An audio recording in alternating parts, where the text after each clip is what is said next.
Tap, tap, tap. Tapinauchenius.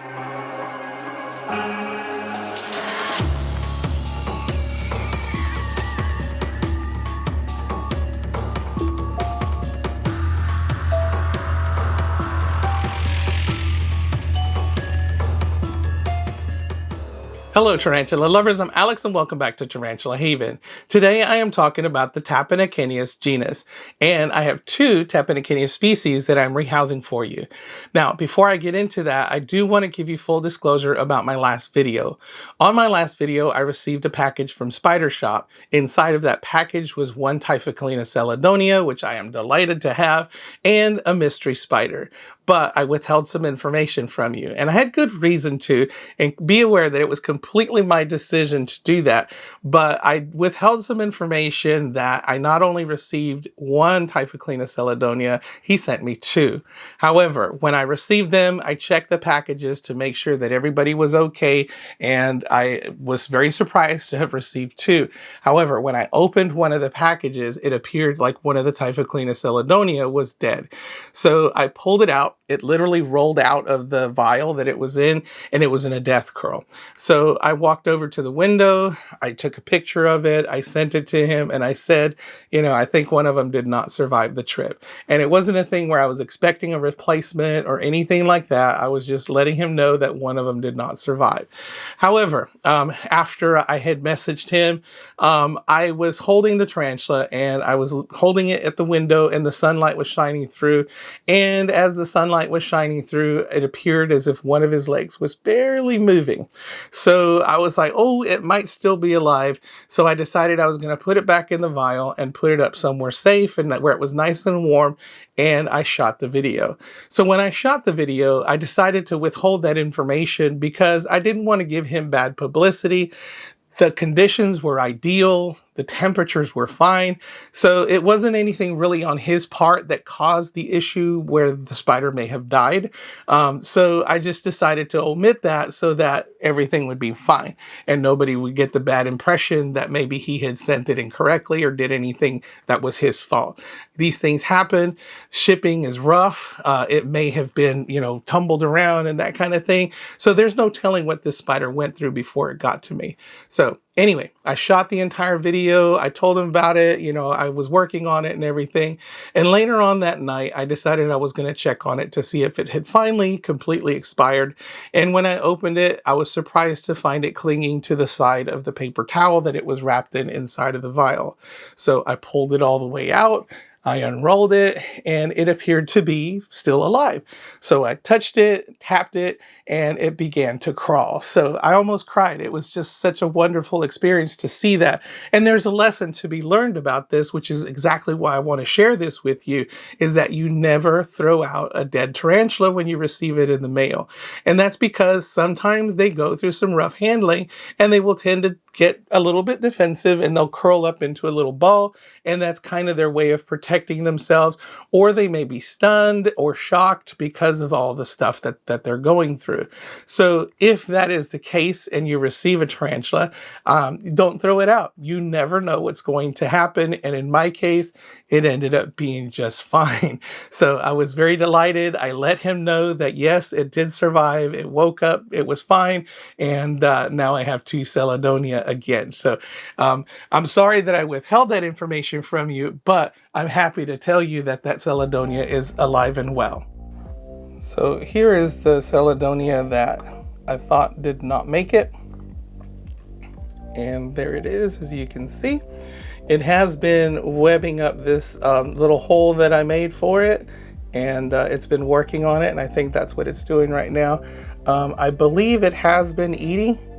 So I put in pre-killed prey and they seem to disappear, so that's a good sign. I've tried live prey, but it's still not taking live prey for me, so I think it is taking the pre-killed prey. But it seems to be doing okay. I'm not going to bother it too much.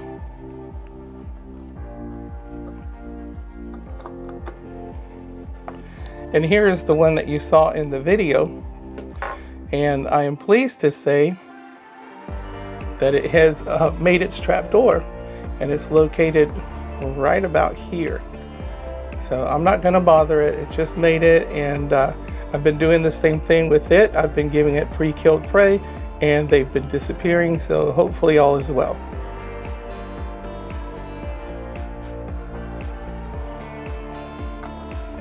And this is the mystery spider, which is not so much a mystery anymore.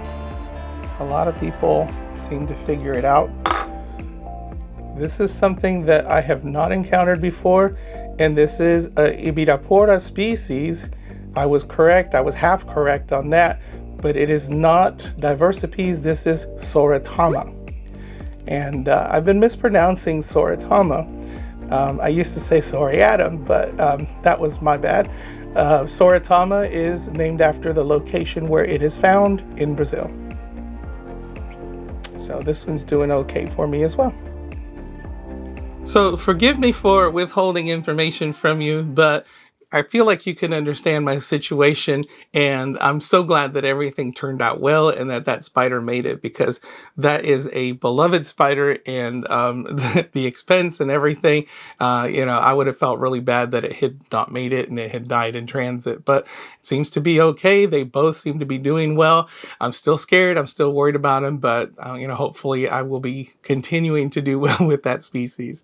On to the topic of today's video, the Tapinauchenius genus, particularly the Tapinauchenius cupreus and Tapinauchenius violaceus.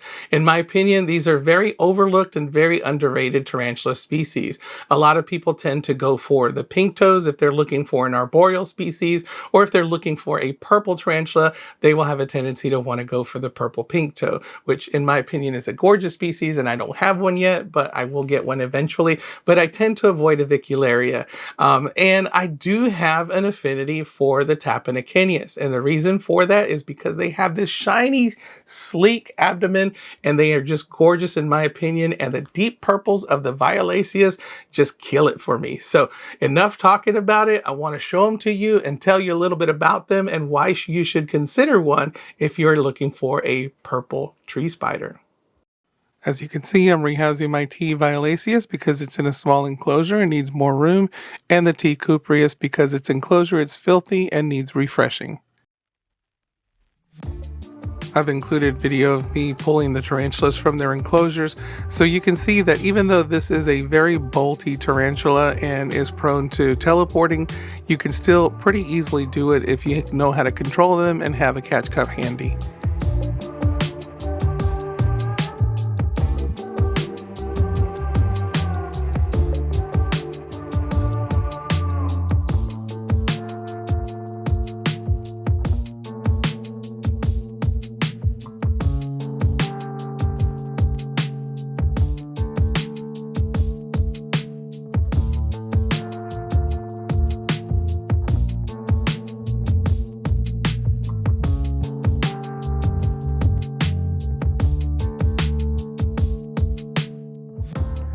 The Tapinauchenius genus is lovingly referred to as tappies.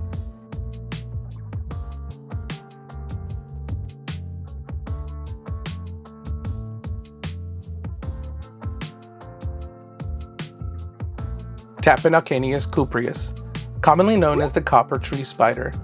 This tarantula has a few common names, including the more frequently used violet tree spider, but I prefer to use copper because I feel it describes the tarantula a little bit better. The word cupreus is a derivative of the Latin word cuprum, which means copper. Their coloration can be deceiving in that younger specimens can be purple or violet in color, gradually changing to their more distinct copper color as adults. This is why they are often confused with their very close cousin Tapinauchenius violaceus, the purple tree spider.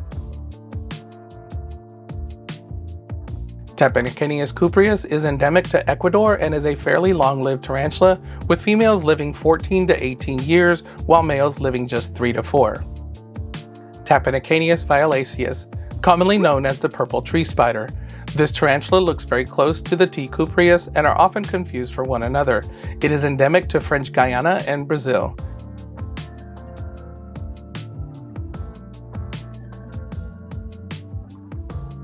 Tapinauchenius violaceus spiderlings will start out a dull brownish color, and their colors will deepen over time to the beautiful deep plum color of the adults. They are also a long-lived species, with females living 14 to 18 years and males 3 to 4. Both species are not a very large tarantula, coming in just above dwarf size, maxing out at about 4 to 4.5 inches. This female T. cupreus is full size. In fact, she recently made a phantom egg sac for me, so I'm looking to breed her soon. T. violaceus has been reported to reach 5 inches, although my female has been slower to grow and is currently about 4 inches in leg span.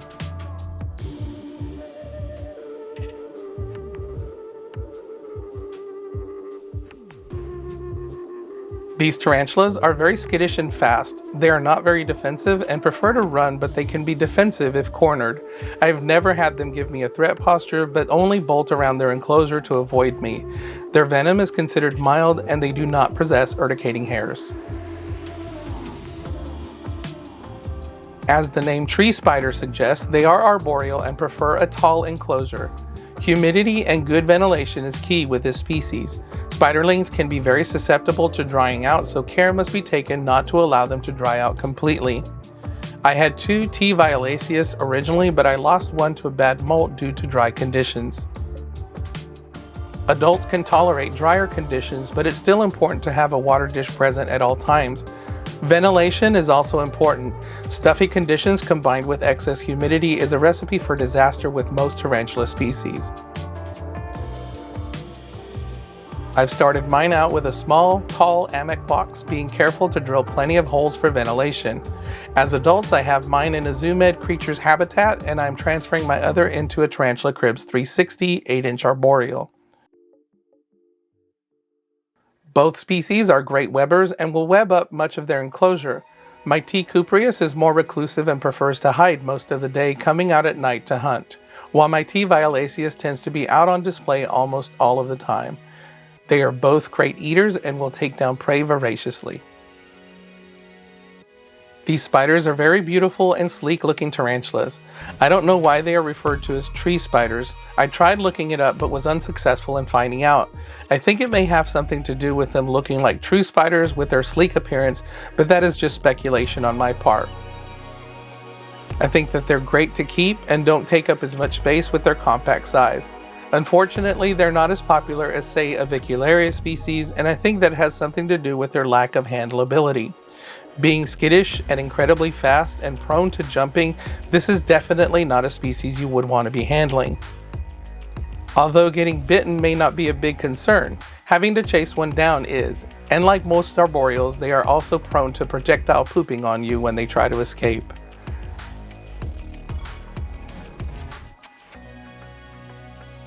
Because of their delicate care as spiderlings and because of their skittish nature, I would not recommend these for beginners. I do recommend these for an intermediate keeper. They can also be considered a gateway tarantula, preparing you for those skittish and speedy old world tarantulas.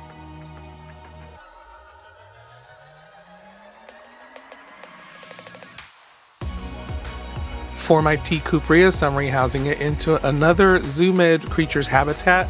I just happen to have a second one that I cleaned up so I could just easily transfer her over. And I kept her original cork bark because it was all webbed up and I felt like that would make her feel a little bit more comfortable and ease the transition better.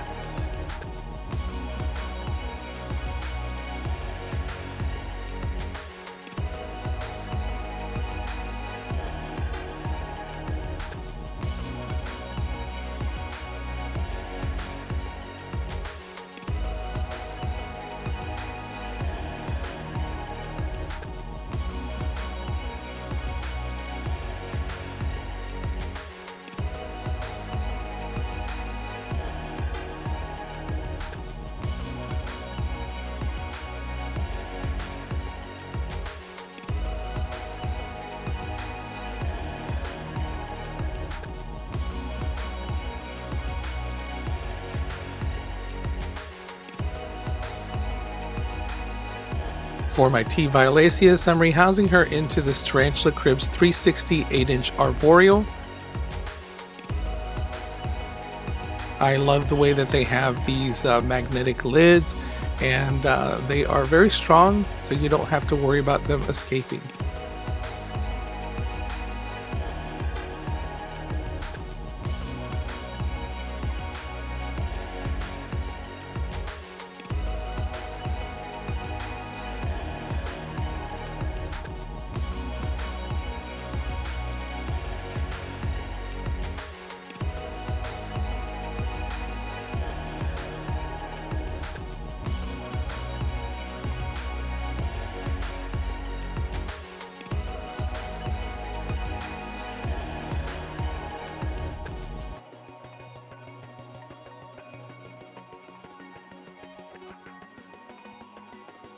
And you can see this transition didn't go as smoothly because everything is new in here, so there's nothing in here that makes her feel comfortable. So she hasn't established a spot yet, and you get to see some of that bolty behavior and how fast they can be.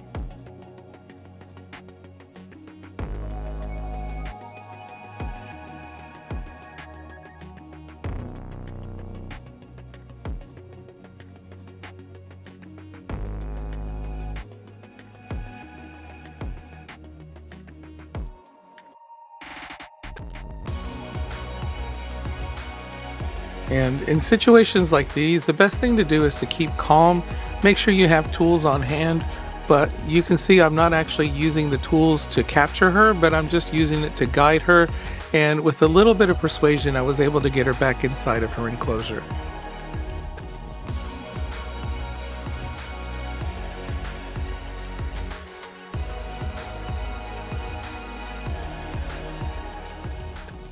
There you go, two gorgeous Tapinauchenius tarantulas. And in my opinion, they are more beautiful than any avicularia tarantula I've ever kept.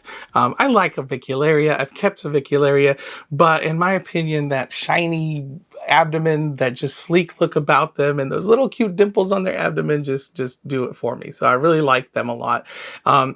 When I was shopping for a purple tarantula, I wanted a purple tarantula. Of course, everybody looks for avicularia purpurea, which is the purple pink toe, and they were out of my price range at the time, and I started looking into other ones, and I saw the tappies, and I saw Tapinauchenius violaceus, and I decided, well, let's give it a shot. And I bought two, and you know what happened to one of them, but the other one survived, and thankfully it's a female, and she is just absolutely gorgeous. I want her to get some size because I don't think she's fully grown just yet, and she doesn't quite have that big plump abdomen as the cupreus does. But just a gorgeous tarantula, and I think the biggest turnoff to people is, for one, they don't get huge. They're about 4 to 4.5 inches, 5 at the most. I've read, I haven't seen one that big, but maybe 5 for the violaceus. And the fact that they are not very handleable. Your avicularia tend to be a little bit more handleable. These guys are not. Not that they can't be handled. They're not extremely defensive. They are just skittish and bolty, and they will take off. So at any time I've ever dealt with them, they usually run around the enclosure, and you saw the one that went out of the enclosure, and I managed to get it back in. But it's not incredibly crazy. It's not something you can't deal with. A lot of times you just kind of let them do their thing, and then you collect them and put them back. So they're not impossible, but they do teleport, and they are very, very quick. So I think that tends to be a big turnoff to people, because a lot of people getting into something new want to be able to handle their tarantulas. But if you're looking for a purple tarantula, take a look at the Tapinauchenius violaceus, and the cupreus starts out purple, ends up copper. So you get 2 colors in one tarantula. Very cool. So that does it for me today. I hope you enjoyed it. Check out spidershop.com. I don't know if he's still got the discount going, but we revealed the mystery spider, and that is Ibirapora soritama. And I'll put the spelling down there for you in case it's still working. I don't know. And definitely check out tarantula cribs if you're interested in a tarantula crib. The one that I used today was the Tarantula Cribs 360, and that is the 8-inch arboreal. So if you're interested in that, among other ones, check out tarantulacribs.com. And if you use the discount code THAVEN10, you can get 10% off your order. So check out tarantulacribs.com. And that does it for me today. I hope you enjoyed it. If you did, please give me a like. If you want to see more, subscribe. If you want to support this channel, I have a Teespring store where I sell Tarantula Haven merchandise. Thank you so much to my Patreon supporters. And if you'd like to become a patron yourself, there's a link down below in the description, as well as all the others. Until next time, keep loving them tarantulas and the tappies.